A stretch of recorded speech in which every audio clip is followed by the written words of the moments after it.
All right. So we've got another question from Myra today. What do you attribute your transformation from working steady copywriter to in-demand copywriter to?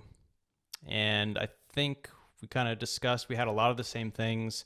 It really came down to like 5 themes, and we each kind of have our own take on them. Number one for me is definitely networking.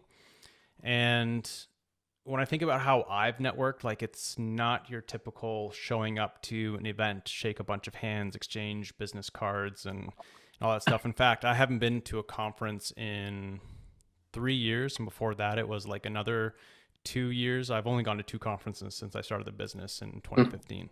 So it's definitely not how I've been networking. For me, it's more about, I would almost call it like a network where we exchange value. So when I think about how I built my business, a lot of my business comes in through referrals from people who don't do what I do, but they do something somewhat complementary. So like a content marketer, an SEO agency, sometimes like a designer, for example.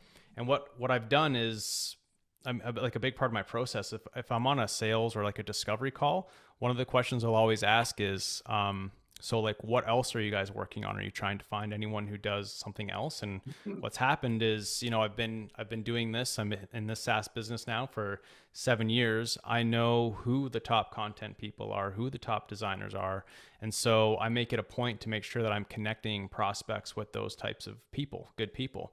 And this obviously does a few things that work in my favor. For one, I'm adding value to the client immediately before there's been any like exchange of money or anything. So I think this increases the likelihood that we're actually going to end up working together. I don't have any hard data on this, but the fact that I'm useful from the very beginning is obviously good. Um, so then the person that I'm sending them to, obviously they're going to be noticing a pattern that they're making a lot of money off the fact that I keep sending them work. And as we all know, like the law of reciprocity, they're going to start to feel like maybe I should start sending Josh some work when someone mentions copy, or there's an opportunity for copy, and that happens. Like we're always sending clients back and forth.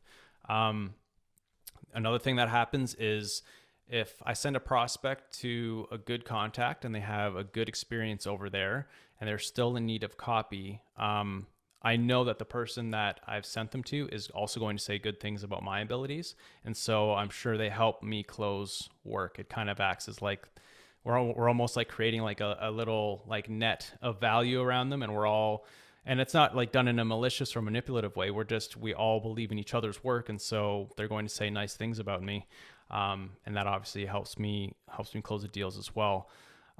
So like top of mind, people like Kaylee Moore, Brooklyn Nash, Adrian Barnes, like these are people that I've been sending referrals to for years now, and they've all been doing the same as well, and that's been huge for me, in terms of how I've grown my business and like, yeah. Yeah, cool. Yeah, I agree. And I would even extend it to people who do the same thing that you do because, um, I mean, hey, you're a good example for me. You've had times where someone comes along and for whatever reason, you can't take on the project or it's not a perfect fit or whatever, and you send it my way. And we've had at least one example where that was like huge for me, led to like a really, really great long-term relationship with a client. And I think I might have sent someone back your You way at sent some Circle point. to me. Yeah, there we go. So yeah, so there we go. Reciprocity, and everyone wins. Like it's not like you and I are sitting here like, haha, we sure tricked those clients into like, Yeah. like we all helped each other and everyone's better off for it. So yeah, and for me, I think of like you said before networking that you don't go to a lot of conferences. So I really like conferences. What I don't like are like the little meetups where like I live in New York, so there are a million of these things and like whatever, tech meetup, whatever it might be. Mm-hmm. When things were slow, I forced myself to go to those things because it felt like, okay, I should be hitting the pavement or something like that. I hated those things, and I don't think anything ever materialized from any of that. For me, the conferences, there's just more of like people have um, I guess people have put more on the line to be there. And so there's a little bit more of a sense of, and usually there's a community around it. So, if I'm going to, for copywriters, there's TCC IRL, which I've been to several times, which has been useful for networking. I've gone to Unbounce's conference, CXL. I'm going to go to their conference in Austin in October. So I do like those. But yeah, as I think you have proven that networking doesn't have to mean like in-person stuff. So much of it can just be things like just connecting to people. And also even smaller stuff, if there's someone you look up to, like promote they share something on social media, promote it, leave a nice comment about it. Again, like not trying to be manipulative, be genuine in it, but show up on people's radars. Actually, go ahead. so I was just going to say, related to that, something I didn't mention was like the referrals and all that is great. But the other thing that I do to support people that I really believe in is kind of like what you said. If they do a launch, I might go a step further than simply like tweeting about it. I'll often buy a seat and ask and say like, hey, you can donate this seat to someone who you think can't afford it, and they're obviously appreciative because that's money in their pocket and they get to have an extra person in their thing. Or if they're raising money for a cause, like donate some money. Like just think of ways like find a small group of people. This is just me. I don't go wide, I go narrow. And so I like to find like a small group of people that I really believe in, and I'm looking for ways to support them whenever I can. And it always pays off. Yeah. And I think the key underlying all of this is what you said earlier. It's reciprocity, and not reciprocity as in like, oh, I read Influenced by Cialdini and I'm going to like use the reciprocity principle on you. But more of just like, yeah, it's good for all of us. So, you help other people, they'll help you. 100%. Anything you wanted to add under networking? I think that's it for network for me. Authority was one of the other themes. We had 5 in total. Authority is number 2.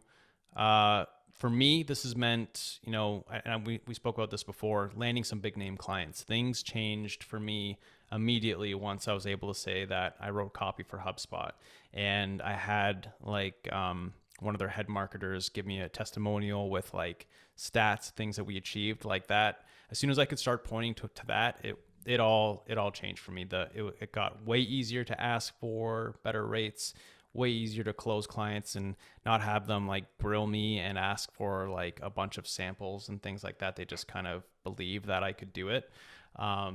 So that was huge for me. Do you want to do one of your points? Because you had some. Yeah, I mean, I think. Yeah, well, so in terms of authority, like for people listening to this, it's like, oh, okay, like just go work for HubSpot. Might not be the practical advice for them.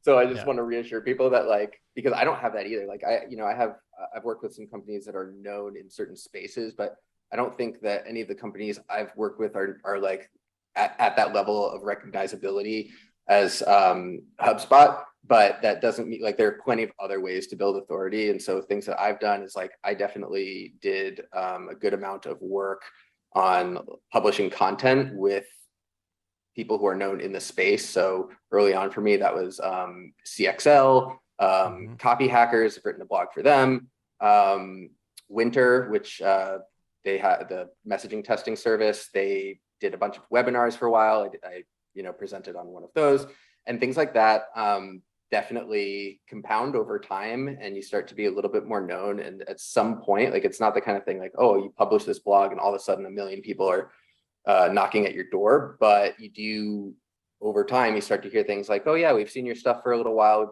We've been like looking forward to working with you. And you're like, oh my goodness, like that's never happened before. Are they sure they're thinking of the right person? And then over time, it becomes, it just becomes a little bit more normal. And so, I just want to make sure that people understand that like, it doesn't mean that you necessarily have to just like do something super impressive right away. You kind of build these things over time, and you get the testimonials and you get a few more logos and things like that. And like measurable results. That's an awesome thing to get as soon as you can. But that can take some time to get there. So. Yeah. And one thing you have that I don't really have, I did in my early years, is you have like a really long-term engagement with a lot of like proof that that what you've done has actually worked for them. So I think that's a big authority point, because no one works with someone for a year plus if they suck. Right, right. Especially like the company that you've worked with for so long, like they're not tiny. They could easily afford to replace you and get someone else if they thought you Yeah. weren't doing a good enough job. So I Don't think tell them. that's no. Don't tell them that. For sure. And then I guess the other thing you touched on, which I think is really important and underestimated, and unfortunately, this isn't something that you can necessarily shortcut, and that's just like time in the game. If you've been doing this for 5 years, 7 years, it just happens that a lot of people in the space, in related spaces, know your name. And so your name just comes up more often. Even if you're not top of mind for everybody, if you're just one of the names for a lot of people, your name is going to come up more often than what you can actually like service in terms of projects. And so that's hard to copy, but that is something that happens when you stick with it. Whereas a lot of people, they're kind of a flash in the pan. They come into the business, they get super excited, post on LinkedIn every day, and then they kind of fizzle out and disappear. But yeah, stick with it for 5 to 7 years and things are probably Yeah, that's going to all you go have to okay. do. That's But all you I got think to do. there, yeah, I mean, I think everything that we're talking about here, the 5 different points that we're going to go through, I think of it like time is sort of the other variable that all of these things will compound over. Yeah. So over time, these things compound. And like you start getting into funny situations. Like I had my brother works at a startup, and they were looking for, he's not in marketing. So someone on the marketing team was looking, asked someone they knew for recommendations, and like, guess whose name pops up on the short list. And so it's just like, oh, that's funny. We have a guy here with that same last name. So yeah, like that's some of that is just a factor, right? Right. It's just like time. I didn't change lines, like if you're always Yeah. changing lines, you're like, oh, maybe that line's faster. If you're always, you have to do some of that in the beginning. You're still figuring things out. But if you're always changing lanes, you don't get the benefit of some of these, like the network thing and the authority thing. It doesn't compound over time the same way. Kind of like investing. There'll be a few people who hop in and out of things and they're lucky and they get it right and they are super rich, but the vast majority of rich people are the ones who just kind of chose their lane, and it might not be the best lane all the time, but they stuck in that lane long enough for interest to compound. Yeah, that's interesting. This is kind of off topic now that you mentioned that. Are you going to Your bring up brothers. Warren Buffett and Morgan No, Housel? No, something different. Okay. no. Although I did just read Poor The Charlie's Psychology of Almanac, Money. which is awesome. Oh, okay. No, Poor Charlie's Almanac was a good read. I'd recommend it. But Okay. just going to the topic there of your brother's company, because I personally have I have a personal policy where I won't work with a client where it's like I'm being referred by like a friend or a family member, just because I know how, even if I like obviously I like the friend or the family member who's referring them, but I just know that client relationships can go south despite your best efforts. And I would not want that to happen with where a friend is there and they might be embarrassed by how it goes, for example. Yeah. Do you have any policy or anything on that? Any thoughts? Like, No would you strict work with the policy, same but way? it's certainly something I take into account. And, sometimes like I'm at, some social event, and a friend will say like, oh, I should connect you with so-and-so. And I'm always a little bit wary of it. I always just assume like, probably not. We'd probably Yeah. keep those things separate. Yeah. That's just something I've kind of stumbled on. In the early days, I probably would have said yes, but now that I can choose, I would choose not to work with someone that I'm like close with. Yeah. Anything else you want to add on authority? No, I think we're good. No. Positioning. Anything you want to say on that? Yeah, sure. So I think there are sort of two parts to this. So the first one is, are you positioned in a market with demand in the first place? Because if there's no demand for the services that you're offering, then the question we were asked is to become an in-demand copywriter. So if the services you offer aren't in demand, you're not either. And hey, like some people want to create like a really innovative new service offering, and I don't want to be the person to say like, no, don't do that. Like, just as an example, like if someone said, okay, I want to I want to write long form sales letters that are going to be mailed for like enterprise SaaS companies, which I have no idea if that exists. I don't think that there is demand or a market for that particularly. Could be wrong. Maybe that exists and there is demand for it. But if you wanted to do something like that, then you have to create all the demand yourself. And so that is a lot of work. It's a lot of effort. And if it's just you, as a freelancer, you might run out of money before you ever get that to take off. So that's the first part is, basically choosing a market where the demand already exists. The second part is that if demand exists, then that means that there's almost certainly competition.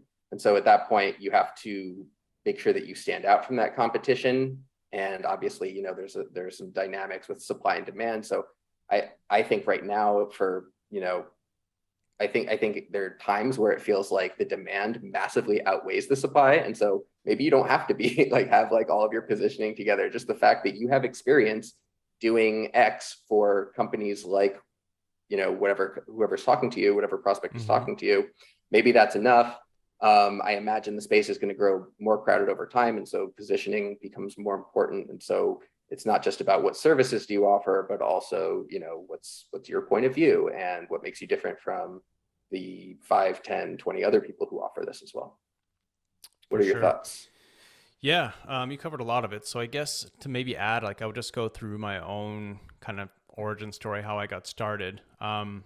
So I positioned myself from the very beginning, which is contrary to what a lot of people do or advise. I did not go through any phase where I was a generalist. I was a SaaS copywriter before I even knew this was going to be a business, I was a SaaS copywriter. And what I saw there was an opportunity in that it's kind of a blend of what you were talking about. So there was an established market in demand, but there wasn't really SaaS copywriters. So what I mean is SaaS companies were hiring copywriters who might have been B2B copywriters, B2B tech copywriters, generalist copywriters, but there wasn't really anyone saying I am a SaaS copywriter. That's all I do is SaaS. In fact, I was bold and I think I might even still do it. I'm not sure, but I called myself the SaaS copywriter at the time. And what happened was, because no one was really doing that, I was immediately ranked number 1 in Google search results for SaaS copywriter. Search volume wasn't huge, but I was one person and I still am. And so it was enough always. Yeah. I probably don't rank number 1 anymore because I've literally put no effort into it, but it doesn't matter. In the early days, it mattered though. And so there might be an opportunity where, I'm sure this exists, but people are paying people like me and you to do onboarding emails for SaaS companies. That is a thing. But there might not be, I'm sure there is, but in some examples, there won't be someone who calls themselves, the SaaS onboarding email copywriter, right? And so that's where you can sort of differentiate by your title, and that will inspire, like we were talking about before, authority. But you're not having to create a new market, despite being, the first or maybe one of a few people who make that claim. So I would look for opportunities like that. Because when I'm talking to people about positioning, they think they can just call themselves a SaaS copywriter and it's all going to work out like it did for me. But 7 years have passed since I've done that. And now there's tons of SaaS copywriters. If you go on LinkedIn, there's no shortage of them. And so if I were starting my business today, that's what I'd be looking for. I'd be looking for the next opportunity. If it were in SaaS, I'd be going deeper and looking for a specific type of deliverable or vertical within SaaS that I could focus on. And if it wasn't within SaaS, then I would be looking for the equivalent of what I did, which is, which niches are buying copy, but no one is claiming that they are a copywriter focused on that niche. That's how I would approach it. Yep, exactly. So honestly, it sounds like you just nailed positioning from the get-go for your business. Yeah. I was early. Yeah. Yep. Yeah. You chose to offer services that were already in demand, but then you made yourself meaningfully differentiated from the other options. Yep. So yeah, if you're listening to this and you see that we both call ourselves SaaS copywriters, that doesn't mean it's going to fly if you're just starting your business today, because there's a long line of them now. All right, positioning. Sales is our next one, sales. So I have this is a harder one to talk about, but and I think we talked about it a little bit before, so you might have some more like in-depth thoughts on this, but really it's just like actually knowing how to conduct a sales call and not, how can I put this? If I think about when I first started and what a sales call looked like, it was me showing up on a call and a prospect telling me what I'm going to do Mm-hmm. and and for approximately how much money I'm going to do it and when it needs to be done. And then I just nod my head and I say, "Yep, I can do that." Whereas like a sales call now is it very quickly turns into like an advisory type call where they're coming to me and I'll quickly kind of shut down the idea that they already know exactly what they need unless they can say that they've already done all the work that I would have done.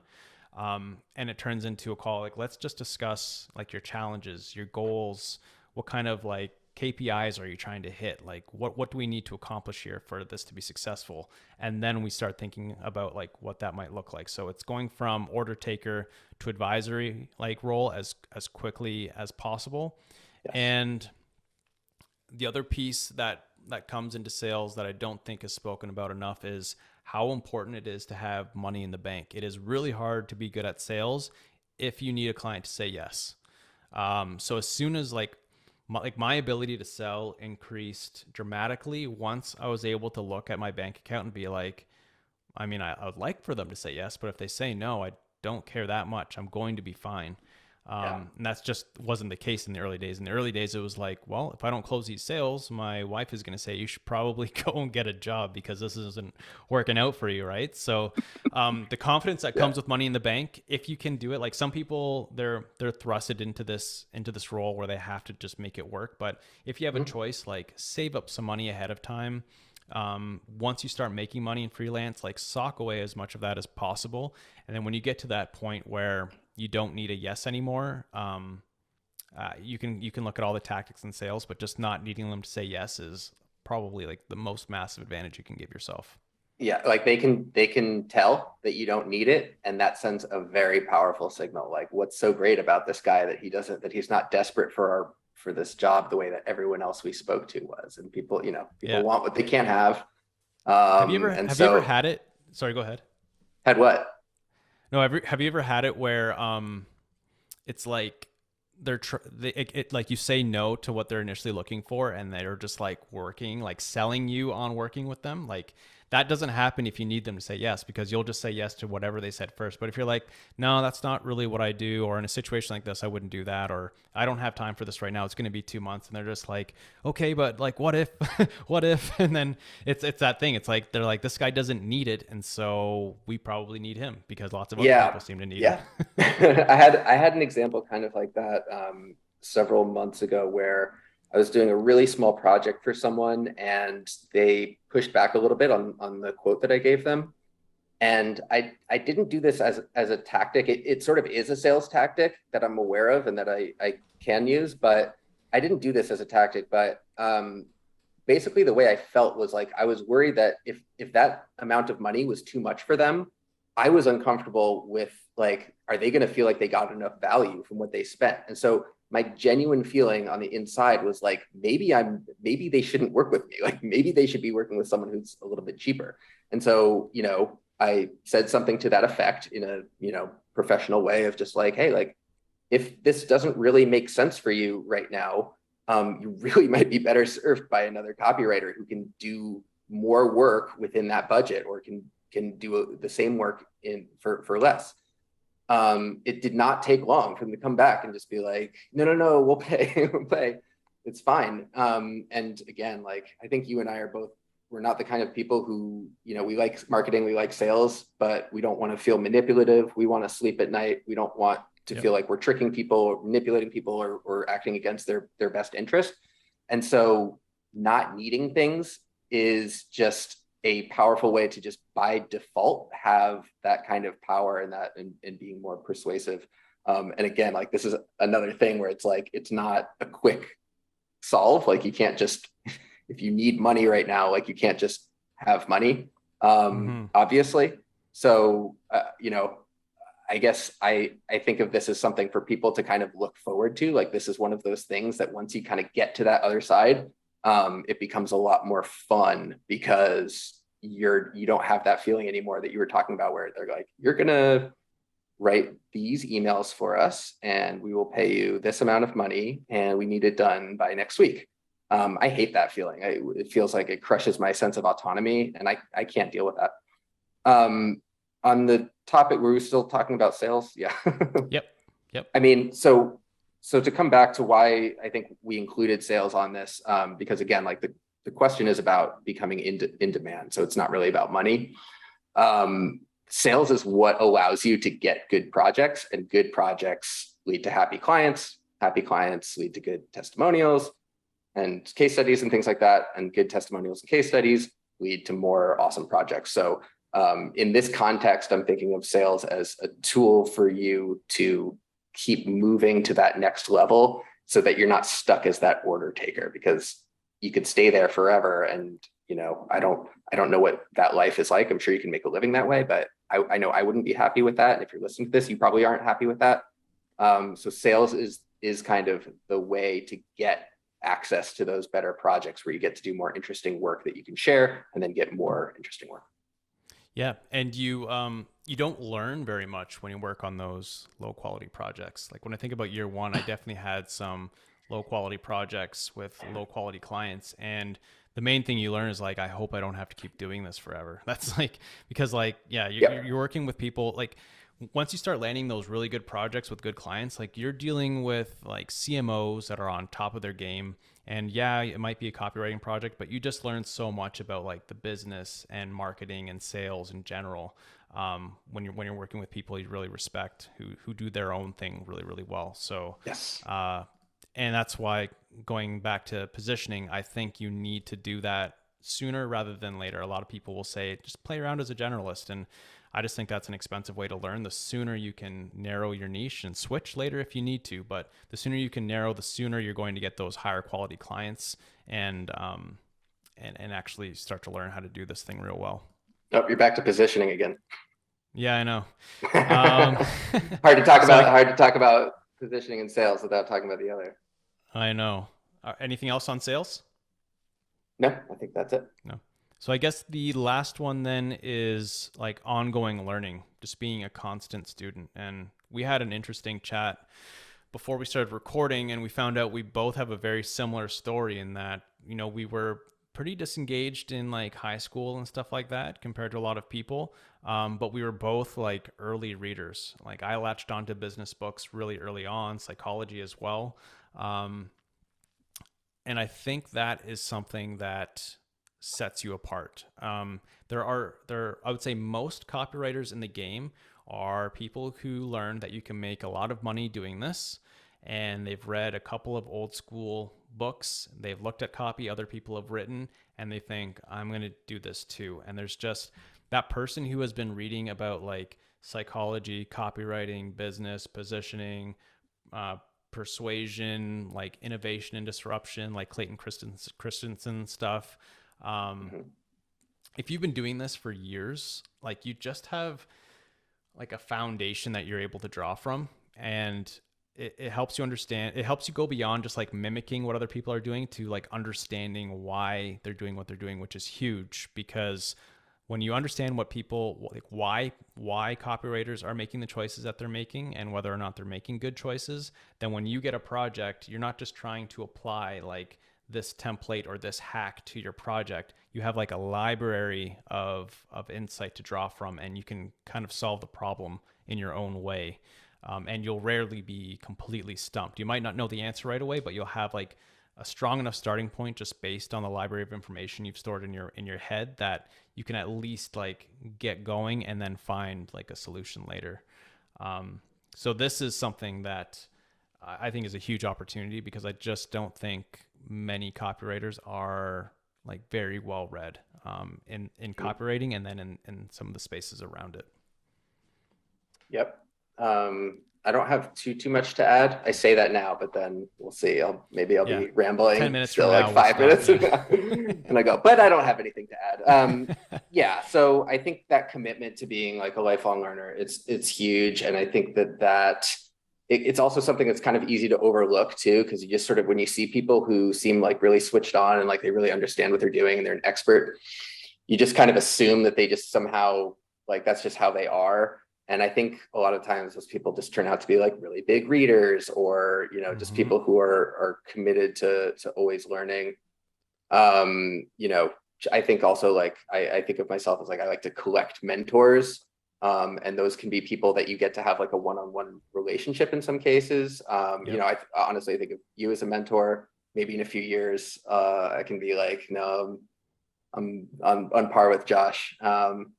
But Hopefully I've evolved then and I'm once again. no, slow down. um, People like Joanna Wiebe from Copy Oh yeah, Hackers has made a definitely. huge difference in my business. Amy Posner as well. Too many people to name. And then also some of those mentors, they don't have to be people that you necessarily know one-on-one. Like, those can be people who, you read their books, or they're not alive anymore and you're reading like a book they wrote in the 60s, or whatever it Mm-hmm. is. And then, yeah, also reading across those different areas. So not just copy and psychology, but I think it's a good idea to read some business books as well, maybe the kinds of things that your clients are reading. So if you're Exactly. talking to founders, then, look into what are founders reading. If you're selling to whatever, CMOs and marketers, like, try to figure out what other people are looking at. So, when they bring up some framework or something, you already know about that, or Yep. if they bring up April Dunford or whoever it is, like, Exactly. what they're Like I talking have about, no you're on the same interest. page. Yeah. Yeah, I have no interest in starting a SaaS company of my own, but like I've read Zero to One, and I've read like the positioning books that they read, and the disruption and innovation books, and what was it, Lean Startup back in the day, like, Yeah. yeah, and it's just. I think people can tell, and it might not be like, they might just be like, oh yeah, he's read the books. But when you have a conversation with someone who's read all the books that you've read, you just, yeah, you're able to have like an actual conversation back and forth, versus like spacing out when they're talking about all this stuff, and then it's like you hear copyright and you're like, oh yeah, I write words, and then you're the copywriter, and then you're not able to be seen as like a partner in any sense. Right. And I've definitely done this too, where and because I do check these things out, like, most of the time someone brings up something like this, I know what it is. Sometimes I don't know what it is, and then, like, just look it up after the call. And then now, because if it's something that your prospects are talking about, then it's probably worth being aware of and understanding. Yeah. Yeah. I think And I think that, yeah, go ahead.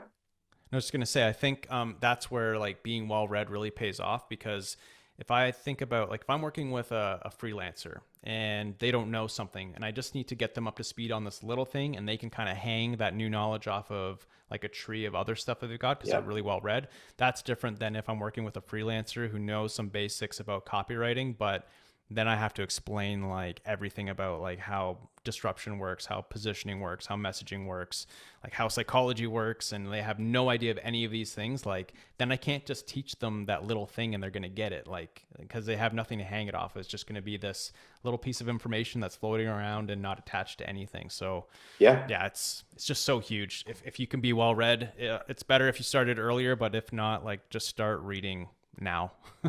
Yeah, and if for whatever reason, if, like, reading, I mean, you're a copywriter, I hope that you like to read at You'd be least a little surprised. I bit. think there's a lot that don't. But some don't, and I think if that's you, like, there are probably other ways. Like, if you're just, for whatever reason, that's just not your thing, there are probably other ways that you can soak all of that information in as well. Like, there's some books that I recommend people, like, you don't have to read it, but you could probably go on YouTube and watch someone's 10-minute like animated review of it or whatever.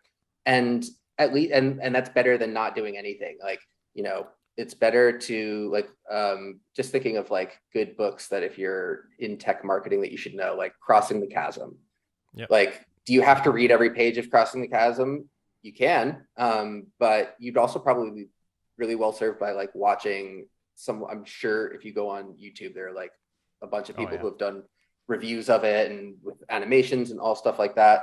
So like, yeah, that find other things that work for you. Courses, whether they're paid or free, those are really helpful. I'm a big fan of Copy Hackers Copy School, where that Mm-hmm. has like tons and tons of lessons. And there's some of them that are so valuable that I've watched them a bunch of times, and they've become so ingrained in me that I don't even know that that's where it comes from anymore. So a client will ask me about something and I'll just say, oh yeah, here's how it works. And I'm talking like I'm, a super expert on this topic. And a big part of that reason is because I've kind of just like brainwashed it into I've brainwashed Yep. myself with smart people, with the words and thoughts of smart people. So at some point we should probably do like a list of like all the stuff we recommend, like all the Yeah. books, Yeah. That all the might take a while to courses, to all put the, together, but for sure. Yeah. Yeah, that would be a good idea. And I think, yeah, we zoomed in on reading, and reading is just what comes natural to both of us. But I think deep down, it's just you can separate yourself by being a curious person. yes. There's lots of people who are, they just kind of hammer out their work and they turn it off and they don't think about anything outside of that. They just look for leisure time. But if you're the type of person who just is always liking to learn new things, even if it's not directly related to what you do. Like I like to read a lot of like science books and stuff like that. It just, Mhm. yeah, it just makes a difference. You can tell someone who is always learning from someone who isn't.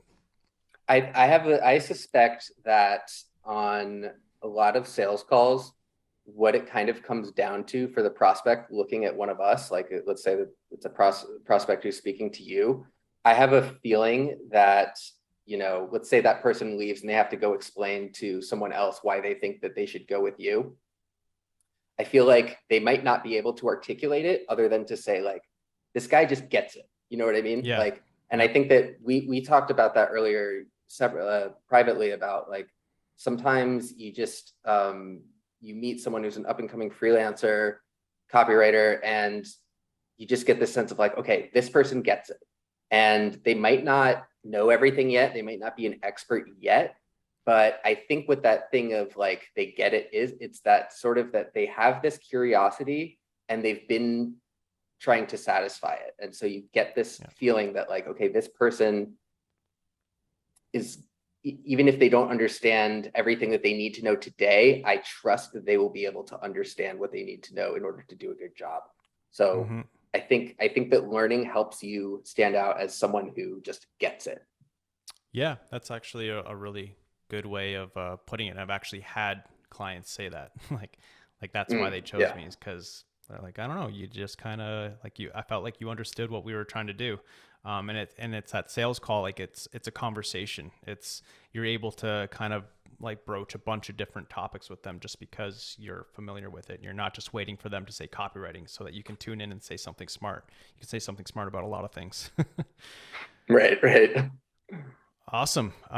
Anything else to add? Otherwise, I think we can wrap it up there.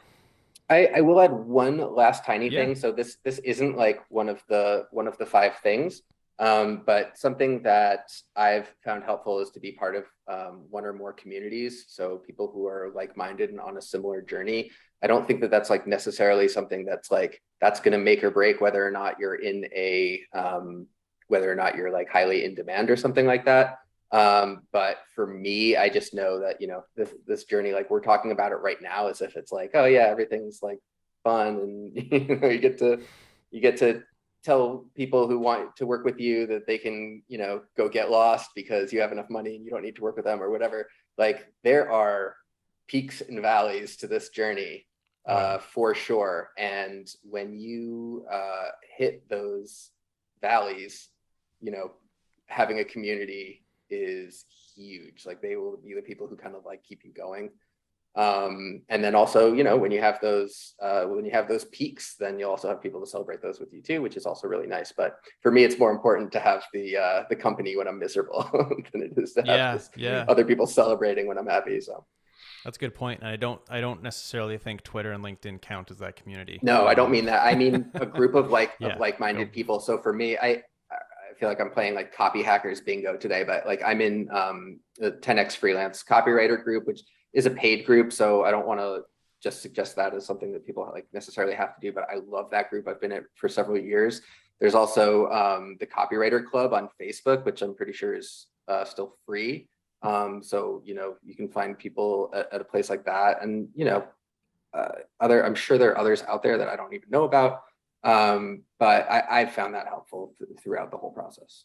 Yeah, this is something that I'm actually still thinking. Like, I keep going back and forth on whether or not I want to start like a community for SaaS copywriters and people who are interested in it, because no shortage of us on Twitter and LinkedIn, but there's like a select few corners where we actually get together and talk at length with each other.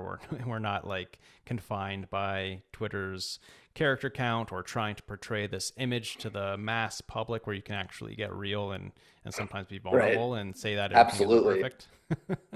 Yeah. Yeah. Yeah, for sure. Cool. Anything else? No, I think we nailed it. All right. So I guess just to quickly summarize, we had kind of five ways that you can separate yourself or graduate from being like a steady copywriter to an in-demand copywriter. Networking, and that can mean a bunch of different things, the traditional sense of going to conferences, but also just building kind of bridges between you and other businesses that you believe in. Authority, pretty obvious. Positioning, choose that niche early and make sure it's something where there's actually some demand. Don't go too far off the beaten path, ideally. Sales, which comes with, being confident on calls and knowing how to actually conduct yourself. And a side point there was having some money in the bank really helps with confidence far more than any sales tactics you might pick up. And learning, just whether that's reading. For us, that's mostly reading, but it doesn't have to be reading. Just as long as you're curious and always trying to satisfy that curiosity, you're going to come out the other side as someone who has that foundation that clients can spot, that people like you and I can spot when we're looking for a subcontractor. That just makes it far easier to say yes to working with you. And then you mentioned community, which I agree. I feel like, and this might be biased because I've been working with Circle, so I'm drinking their Kool-Aid and whatnot, but I really do feel like we're starting to see pushback on social media. People are starting to get tired of it. I think there's a lot of people who are getting tired of all the back and forth on there, and they're looking for a place to connect, kind of like how we used to, like in forums and stuff like that, where it was topic based, long form content. Yeah, I feel like that might be where a lot of us are headed, and so I agree. Community should definitely be added there. Yeah, if we bring back the old school forum thing, I'll be very excited because I can use bump again. That was my favorite thing. Is whenever a thread went cold, you'd go bump to bring it back to the top. I was part of the Rich Dad Poor Dad forum back when I was like 15 or 16, and I was giving like grown men advice on what they should do for their businesses. So that's the key here. Don't take your advice online. It's a 16-year-old kid who has no idea what he's talking about. I was just soaking up all the business books and regurgitating it back to them, basically, if I really think back to it, but they were loving it. But yeah, I agree. Community is going to be huge. All right. We will call it there then. Absolutely. Let's do it. All right.